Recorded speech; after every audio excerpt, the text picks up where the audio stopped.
Bonjour à tous, ici Brigitte, votre journaliste Palabre 3.0. Aujourd'hui, on se trouve dans une manifestation assez importante organisée par le collectif Izanga Badaboka pour soutenir les victimes du Congo, du génocide au Congo. Suivez-nous.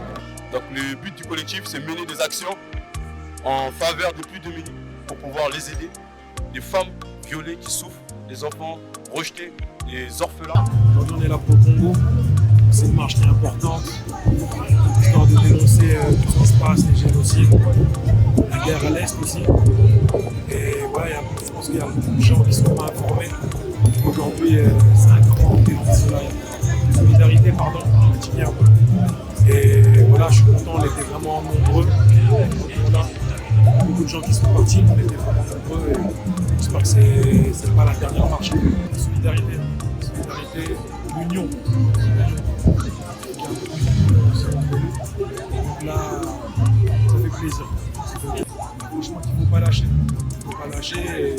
Aujourd'hui, dans une ère où il y a les réseaux sociaux, si vous aujourd'hui vous voulez vraiment vous faire entendre, vous allez vous faire entendre. Il ne faut pas lâcher. Merci. 3.0, grosse force, je ne connaissais pas. Moi, je vais m'intéresser. Ensemble, on va continuer.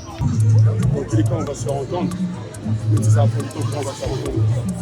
Tout le monde y est trempé, mais on n'a pas lâché tout le monde. Et là, ça fait plaisir. Ça veut dire de ne pas lâcher. On va tout faire en tout cas pour se faire entendre. Grosse force à lui en tout cas, et à nous-mêmes aussi. Pourquoi nous? Parce qu'on est des étoiles, on est la jeunesse dorée, on est ceux qui allons changer les choses. On est ensemble, on voit ce qui se passe, on fait tout notre possible ici et c'est courage. Alors si on est là aujourd'hui, c'est pour pouvoir mettre en lumière ce qui se passe chez nous en RDC, sous le silence médiatique de l'Occident total. Le but de la marche était vraiment de dénoncer ce qui se passe au Congo depuis plus de 20 ans maintenant. Ce qui est important pour moi, c'est que personnellement, le combat, j'entends parler depuis que je suis tout petit. Ce qui se passe aujourd'hui, c'est qu'en étant adulte aujourd'hui, il n'y a aucun changement. Et pourtant, le Congo nourrit le monde. Et c'est ce même monde-là qui travaille là-dessus et qui travaille sur le silence médiatique et qui travaille sur le molestement des paroles du Congolais. L'avenir appartient aux jeunes. Donc maintenant, la marche qu'on a fait aujourd'hui, c'est vraiment pour montrer à quel point on veut dénoncer. C'est tellement dur qu'on est désolé parce qu'on fait partie aussi de cette action. La preuve, parce que le Congo nourrit le monde de ses matières premières, mais il nourrit surtout le monde de son propre corps. Le corps de la femme est un champ de bataille. L'enfant est une arme pour l'Occident.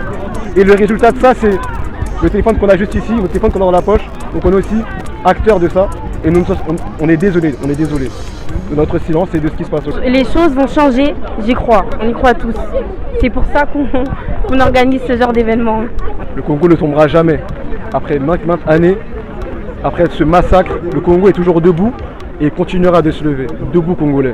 Il y a un génocide qui se passe au Congo depuis plusieurs années et on est venu pour le dénoncer parce que malheureusement les médias ne le font pas. Donc il faut que ça passe par nous. Et on est là maintenant parce qu'on a vu qu'il y avait, moi personnellement j'en parle depuis des années, mais on a vu qu'il y avait eu une mouvance, donc on s'est dit c'est le moment de bouger, pourquoi attendre. Et juste, petit truc à dire, on parle du positif mais il faut parler du négatif également, pour pouvoir apprendre de nos erreurs. Le seul problème que j'ai à notifier, c'est juste qu'on le fait, on se réveille au moment où on voit qu'il y a d'autres pays qui se réveillent tels que la Palestine en ce moment. C'est un peu malheureux, mais si c'était nécessaire, si ce cas-là était nécessaire pour se réveiller, on dit pas non, même si c'est dommage, mais on accepte quand même. Et on est là pour ça. Ce que je ressens, détermination, hein. Malgré le temps, malgré le froid, tout le monde est là, on soutient la cause. Je pense qu'aujourd'hui c'est la première manifestation d'une longue série. J'espère qu'il y en aura beaucoup d'autres. J'espère qu'on pourra aller sur la place de la République par exemple. Parce que là malheureusement on a juste fait Colonel Fabien à Stalingrad. C'est vraiment, je crois que c'est 2-3 stations de métro. Donc 3. Donc j'espère qu'on pourra faire beaucoup plus à l'avenir. En fait, les jeunes sont là parce qu'ils en ont marre de voir cette situation. Et on est tous des membres de la diaspora, il y en a qui viennent du pays. Et en fait, toute cette situation-là nous embête de voir toutes ces souffrances de vie humaine, etc. Tout ça pour du profit. Et en fait, on en a marre. Et du coup, nous, on essaye d'apporter notre pierre à l'édifice en essayant de parler, sensibiliser, etc., etc. Chacun à notre échelle. qu'on ait 5, 10 abonnés sur les réseaux sociaux, etc. Donc liberté pour le Congo, et le combat va prendre du temps, mais le combat continue, on lâche pas l'affaire. C'est tout un peuple qui souffre, c'est le Congo entier qui souffre, c'est l'Afrique entière qui souffre. Pas de distraction, les musiciens ils n'ont rien à voir avec tout ce qui se passe au Congo, bien au contraire. Et les combattants, je vous invite à aller au Congo pour aller combattre, on aura vraiment besoin de vous. Combattre ici, comme vous voyez dans les médias, on n'en parle pas. Donc c'est pas ce que vous faites qui va faire avancer les choses. Soyons unis. Au lieu de se désunir comme ça sur les réseaux sociaux, c'est honteux. Donc soyez plus intelligents. Expliquez-nous vraiment la bonne cause et surtout pour les autres, pour qu'ils puissent comprendre et puissent aussi nous soutenir, les autres pays africains et autres aussi qui peuvent nous accompagner dans cette démarche.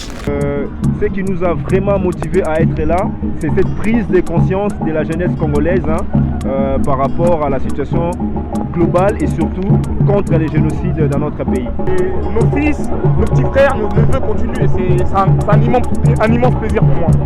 Même si nous ne sommes pas concernés par la chair, mais par l'âme nous sommes concernés, par le sang nous sommes concernés, donc ça nous touche directement. Je suis le président, j'aime pas trop le dire, mais je suis le président du collectif Lisanga Banamboka. Manifestation pour que tous ensemble nous puissions unir nos forces d'un seul amour pour dénoncer ce qui se passe au niveau de la République démocratique du Congo, au niveau de l'Est. Si j'ai un seul mot à dire à la jeunesse, vous êtes l'avenir de demain. Ne baissez pas les bras. Nous croyons, et je crois personnellement, que la jeunesse parviendra à changer l'histoire du Congo. Et vous êtes justement cette jeunesse qui changera son histoire.